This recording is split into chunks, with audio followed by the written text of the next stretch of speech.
welcome back to my channel. I'm Jenny Lois if you're new here, and kindly subscribe if you have not yet subscribed. And so today I have Hilary Mianzi.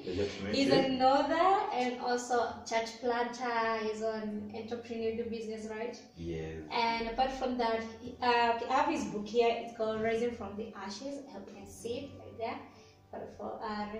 Rising from the Ashes. My previous video talked about this book. I had not read it, but I know I have read it, and so I'm here not doing this discussion with Hilary when he decided to do this book. Hilary is a guy that I've known from back when we were in high school. Yeah, we schooled together, but when I was in Form 4, he was in Form 3. Apparently I'm that.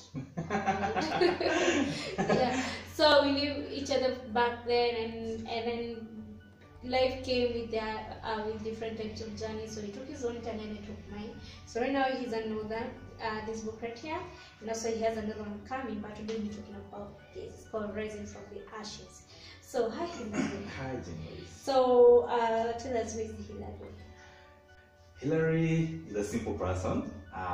Basically I'm an author. I write books based on reality, on facts, but also based on Christian perspective. Why? Because I believe that all things, it basically originates from God. But also I'm a church planter.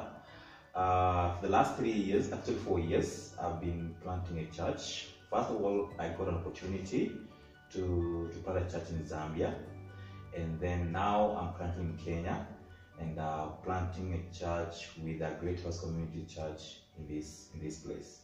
But also I'm the director of BG Plus Training Institute, where we train people in different aspects. This ranges from personal development, spiritual development, leadership skills, entrepreneurship, and also social skills. So when I was going through your book, yes. I read that you had siblings, and yes. there was a mom, and also there was a dad. Yes. But your dad passed away, and then since you are the first born, you have to take the responsibility of the whole family, yes. kind of the whole family. Yes.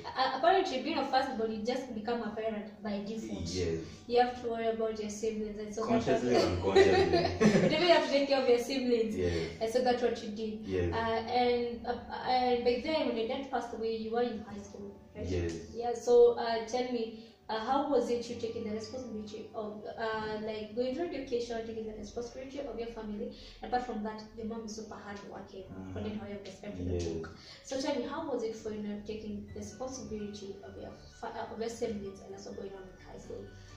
Actually, what happened is, this was 2005. 2005, I just had joined high school, that is Form 1.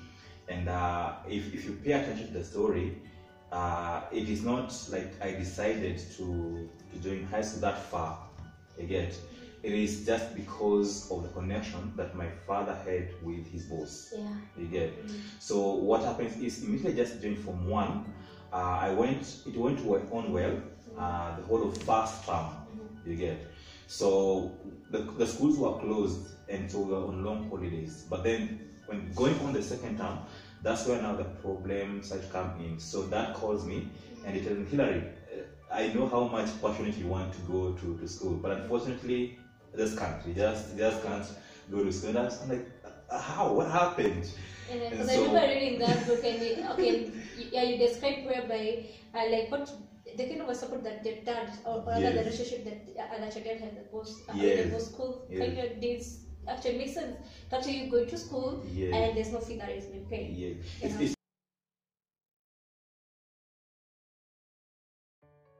because when we were growing up, we were comparatively poor. We didn't have much. Dad was a carpenter, so being a carpenter in those times, he didn't earn much. So his boss actually is the one who wanted to help me to go through the high school. But unfortunately, I don't know what happened in that mix, that he decided not to continue to support me in high school. So immediately that told me that then I had no choice other than to drop out of school. Not because I wanted to drop out of school, but because we didn't have money. So one month after I dropped out of school, Dad decided to become sick. Okay, very sick that we didn't know what was happening. Until when he was about to die, that's when I learned about the disease that is called meningitis. So after like 2 months, that passed away, and then that's when things turned around. Everyone who was around disappeared, and because mom also didn't have a stable job, so what happened is I had to look for another way for the means on which we can be able to survive. Why? It's because I'm the firstborn, and in an African setup, what happens is if there is no father or mother, automatically the firstborn becomes yes. So I had to start working at the age of 16.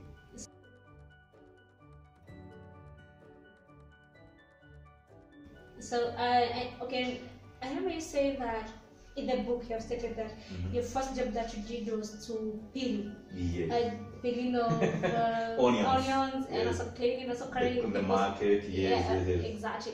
Tell us, how was it like being at the age of 16, doing that? Definitely had a reason why you're doing so. Yes. But again, being a market doing that kind of job, and at the age of 16, that's when people go to high school. Of course, yes. So how was it for you? It was one of the most hardest moments. Why? Because my passion was to go to school and then be able to have a good life, and that's what we were taught: go to school, get good grades, and have a good life. You get. So when I was going to the market, it was one of the most hardest moments. Even when I was peeling the onions, tears were just streaming down my eyes. So the tears are not the cost of the onion, but the cost of it can be two-way. It is a two-way thing. Of course, it is the first time, and so tears are coming. But also deep inside of me, I felt the pain of not being in the right place at the right time in that very moment. And I remember also going through your book, you stated that you got a job as assistant administrator. Oh yes. So, and you actually went to college, the first of all going to high school, because at last the journey between the first job of you cutting the onions, how did you go to college? Okay, great. So at that time we used to stay in Korogocho, and what happens is the market I used to go was also in Korogocho. But you see, at that time, in those moments, there were organizations that were maybe helping people from the slum areas. But I didn't have much connections with the organizations, you get. So that's one thing that made me to go to the market. But when I was still just in the community, there's one teacher that I met, and he's not really an academic teacher, but he's a spiritual teacher. I used to go to her Sunday school, and she also used to work for the community. Okay, so what happened is when she learned about this organization that is called MAPWORK, that takes people to college, she just informed me. You get, and because I was passionate to go to school, I just said, okay, let me go and try my luck and see if I can get taken in, because it was a college and I wanted to go to high school. So when I presented myself, I explained myself, and so they said, okay, we'll take you in, but we don't know if the school will accept you. So I decided to take the challenge to go and look for a school, because they told us, go look for the school of your choice and then come back to us. So when I went and searched for the college, so I went and searched for the information technology, because I was passionate for technology. Yeah. Again, so when I went to the college, they said, okay, you need to have your papers, but also have assurance who is going to pay for your school fees. You're very young, you're very small, you don't have work, you don't have money. So when I went back to the organization, I explained myself, and so the following day we went together to the school, and by good luck they took me in for the course. So you went for 3 years? For the course? Yeah. The course took 1 year. Yeah, 1 year. The course took 1 year. Yes. So when I finished the 1 year, I graduated, and then by good chance, I was taken for an internship by some people who came at the school. And so for 3 months, I did the internship, and then immediately I finished the internship. The last day of my internship, also I got a job somewhere else. Now as a system administrator. Yes, system administrator. Yes. Which you did for me? I did for 5 years. 5 years. Yes.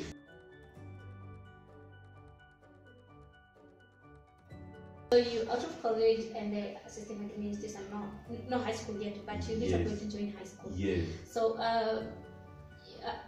at the age of 21, Yes, 21. 21, Mm-hmm. you joined high school. High school. Let me ask, at the age of 20, for you, I guess your world was going different. The opposite. Yeah, the vice versa about people Yes. too. Like just the normal kid, how their world goes like. And so for you, at the age of 22, you joined high school. That was in 21, yes. 21. And when you joined, you met this person called Isaiah Oyugi. Yes. Isaiah Oyugi is also another that I talked about on my previous video. Can you do check it? So tell us, how did you and Oyugi come together and then back in high school? What happened is, I was still working as a system administrator. I had a passion of going back to school. Why? It's because most of the time I felt not fitting in the social fabric of the society, and I had this urge of just going back to school and fill that gap. I felt there was a gap between primary and college. Yeah. So one of the things that happened is I decided to look for means of going back to school. Unfortunately, the little money that I had saved, I supported my family, but also a small percentage I decided to join actually an adult education, okay, with one of the schools that's called Besta back then. But then the money was not enough. Again, so what happened is I decided just to resign like that. Okay, so I verbally just went to my boss and told her I want to resign and go back to high school. And she was like, really? So wait a minute. So you're leaving your job, Mm-hmm. and by this time you're actually living in your own house. Yes. But now you're dropping all that. Yes. Just to follow the passion of going to high Exactly. school. So what did your boss say? So my boss, she told me, okay, if that's what you desire, then well and good. But this place is open for you. So I decided to leave the place, and I decided to look for means on which to go to school. I had no clear direction on where exactly I'm going to get the school fees. But I had talked with my cousin, okay, he's called William, okay, I talked with him previously and told him that's my desire. So he told me, okay, because now I cannot be able to pay rent, do what? Come to my place and I can help you maybe for some time. Exactly. You get? So when I went to his place, we stayed for some time, but now went to look for, in different organizations, talk to different people to see if I can able to get help. You get? So one day a friend of mine calls me and he tells me, hey Hillary, there's an organization that is taking people to high school. And I was like, really? Yes. So I said, okay, I'll go there. Okay. So when I went to that place, unfortunately what happened is the number of people they were taking was already enough. No. You get? So I decided to go to that school directly during the I think the recruitment day. They were recruiting people that day. So when I arrived in that place, I was just standing there and looking for who to talk to or how I'm able to get my way into. And by good chance, that's where I met now Isaiah Oyugi. You get? So by then he was the project manager of the school. So I talked with him, and as we were talking, he was like, Hillary, this is good. This is the good initiative. So he tells me, you know what? This month, I think it was April. I'm getting married in April. Yeah, actually we attended the wedding. Yes. It was just good. So he was like, I'm getting married in April, and much of my finances are spending. But because of what I've seen, then I'll help you. I'll support you. And that's how he took me in. So what happened is I just went back home. I took a black trouser that I had. I looked for. Actually, I didn't have a shirt. So just came to school the way I was. Yes, with just some few books, and I came back to the school, and they accepted me. But now you're joining Form 2, not in Form 1. Yes, I couldn't join Form 1. It's because I was huge. I was big. I was scared of my ears. Okay. So I just decided to join Form 2. They asked me, which form are you going to join? I say Form 2. so they say, okay, we'll take you in. So that's how I joined.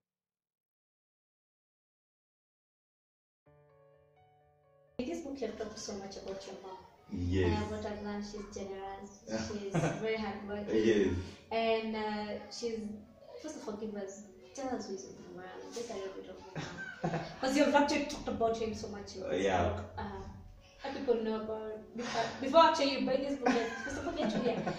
Because the relationship between, because how you describe it, you're putting in a relationship with your mom. It's deep, it's gorgeous. No, moms will always be mom very, very yes, such a I think from just before when we were very young, mom was passionate about her family and especially her kids. And so she disciplined us, she corrected us, and at one point I saw this is the best way to live. And mom is that one person who cares not just for his own her own family, but also for around her. One thing that struck me so much is her generosity. We would share food or things, even with the neighbors. And this is one thing that really caught much more of my attention with mom. So, but there's much more that we described in this book. But you realize mom and dad, they were two different people. Dad was much more of choleric, and mom was much more of sanguine, but also much more. And I tend to find these two personalities in me. And one of the things that helped us a lot is how much she made us to see the world in different ways of loving the people and just being close as a family. Let me read the first chapter here. And this is page 49. Okay. Okay, now, okay, on this, you're reading, you're talking about how the world is and how you should check the world, you know. I realized that before we go out to the world, have success and be happy, we must be made first. Okay. Sorry. I realized that before we go out to the world, have success and be happy, must be made first. Like that first what to identify who we are first. Exactly. And so this takes time and process. And that cannot happen by choice. Yeah, like you have of to course. have it Exactly. And so unfortunately, so many people try to jump from people just want to be success. Okay. Yeah. Like be successful. Yeah. And you have talked of the kind of people who influence you. Yes. Miss Margaret was a social worker. Yes. So tell us about her story and how that went. Miss Margaret, we met the same year, 2005. But this was early 2005. Okay, so I used to play football. You should build the World Cup if you continue. I used to play football. Actually, by the time that I stopped playing football, I was in Tusker FC under 20. What happened? So many things happened. I got discouraged because of what was happening in my family. Okay. And then also there was what is called the Maisa. Maisa used to take people to Norway. And by that time I didn't have the birth certificate. So I tried to talk to different people to help me get the documents, but they turned me down. So I got discouraged. And then after the demise of my father's death, so I had to go look for a job. So I had to drop football things. So you had to make a decision between dropping the football yes, and or doing the... Okay, they're taking the... And farming and technical, yes. So that's what happened. So Miss Margaret, I met her the same year. She was the teacher of the Sunday school. We used to call it the upper room. Okay, so we used to meet at her house every Thursday, 5 p.m. And there was a friend who was called John. So John, we were in the same team. So one day he told me, Hillary, this Thursday, why not we go for an upper room? And I was like, what is upper room? So it was like, is this a place where we meet, we share, we pray together, we read the word of God together, and that's it. So I said, okay, maybe one of these fine days I will join. So that's how we met Margaret. Remember reading a book is that for you to be successful, you need people to do that. Yes. Like you just can't succeed on your own. Despite the kind of America that you have for yourself. Yes, exactly. And so out there, even if there's somebody who is in your world and you feel like don't judge. Yeah. Never know where to. Yeah, that's true. like where they'll check you. And so I remember, okay, on your book, you've also written on your book, you have described work as W stand for willingness, O stand for obedience, R for responsibility, Yes. and and K for kingdom. Yes. Okay, I remember us starting this conversation, you talked about how you say it in a God way. Yes. So, and for you, describing the word work, you put the word kingdom. So, why does the kingdom come with work, with me working? I know the kingdom comes with me reading the Bible, but we don't be working. How does that come in? It's because there are two things that people normally confuse between job and work. You get? So basically, job is what you do in order for you to get salary. You get? What you do in order for you to get money to survive. But the reason as to why we were created is to work. I don't know if you understand this. Yeah. So work is what you can do even without getting salary, but you enjoy doing it. You understand? So when we were created, there's something that God gave us to do. For example, Adam, when God meets him and tells him, so mention the names of all and everything in this world. So that was his work, again, and to take care of the things that God had created. So in other words, when I say work in this case, I basically mean that we need to focus not just on the material things, but also the life after to come. You understand? So why? It's because most of the time we are always busy and trying to get things, and we forget who we are, we forget where we come from, we forget where we are going. You understand? So we need to do what? Think of, okay, this is what I'm doing today, but also I have another life. There is still something to come, and that's where the kingdom comes in. So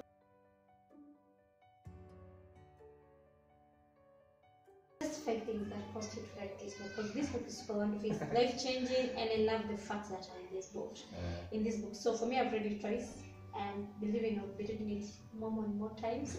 So can I get this book from Hilary? So give us 5 reasons why you wrote this book. Let me say number 1, it's because I thought I could write. Why? It's because this book I didn't write in one day, Jane. I wrote it for like 7 years. 7 years. So you started writing in 2011. Exactly, 2011. So I thought I could write, so that's why first I wrote this book. But number 2, I wanted to bring out what was inside of me. You see, most people, they die with things inside of them, and these things unfortunately they hurt them, or they're things that can help other people. So I wanted to bring out what was inside of me to inspire or to help people. But number 3, why I wrote this book is to challenge people. Which people? Any person. For example, there's someone in Korogocho, Kibera, Huruma, Dandora, mention any slum in Kenya or any other place in the world, and they're looking for opportunities on how to grow or go to school or become better. You understand? And there's someone else in Runda, in Kileleshwa, in Karen, mention any good place in the world. They have the opportunity, but they are misusing the opportunity. So it's to challenge both. You understand? So like the lower class, the middle class, and the high class. Yes, exactly. Okay, you can understand. But number 4, why I wrote this book is to help people in different aspects. If you read the book, you realize there's some principles that I share. And these principles can be used in any place, whether in school, whether in business, whether in leadership, whether in family, every place, business, like every place you're in, you can use the principles. You understand? But number 5, the reason as to why I wrote, it is also because I want lives to be transformed. So someone will read this, he feels encouraged, inspired, but also see things in a different perspective.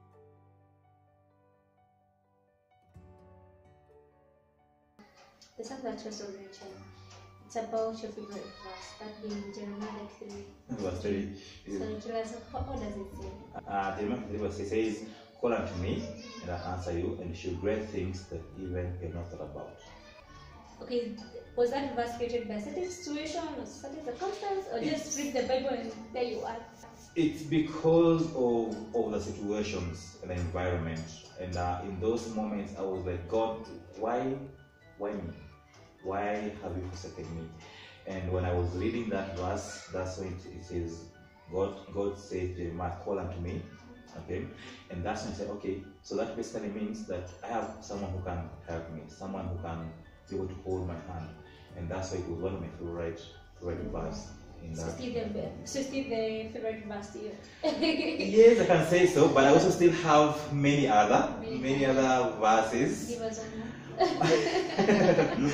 For example, one of the things that one of the verses that I love also is John chapter 2, verse 27, the one that says, and John answered, a man can receive nothing except from heaven. Wow. I also read that you need to be successful to be a liberal person. So do you feel successful right now where you are? Currently, I cannot say I'm successful. I'm in the process. So what is the meaning of success to you? To me, success can be defined in different ways, but as an individual, I believe success is a place where you feel that you are satisfied, you have a meaning, and you are also significant in every place of your life. So do you feel like you're a liberal person right now? Currently, to some point, I'm 50% liberal. Why? Because at one point I finished the thing that was a stumbling block. But also I still have many other things that I need to accomplish, many other things that I still want to achieve for me to feel much more liberal. And so you started to feel like fit in the society because Yes. that before you were rejected. Yes. So now do you feel a fit in the society? Yes, actually now I feel much more better. Why? It's because I can interact with any person at any time. You understand? Going back to school, it gave me courage. I was one very shy person. I was scared. I was afraid. And school taught me to be confident and to speak out. So this basically made me to be able to fit in every place, in every society, and I can interact with any person I meet. Yes, so guys, go out and check this book, have a look at it, read it. And so Hilary, tell us, where can someone find you apart from now? And actually also where someone can buy this book. Okay. From the Ashes. So this book, if you need it, you can call me now on my phone number, and then I can deliver for you. My phone number is 0741 107 460. 07? I repeat, 0741 107 460. Or you can also call me on 0754 736 144. So on social media? Yes, on Facebook you can get me with Hilary Muyanzi, and also on Instagram you can get me Hilary Muyanzi, but with double I at the end. Wow, so thank you so much for watching me. God bless you. Make sure you get this book. It's a life-changing book, or when you go through it, it's a real thing what is happening here. So make sure you grab a copy, and I'll share the details on the description button. So may God bless you. Thanks so much for watching. Hope to see you next time on my next video. Thank you.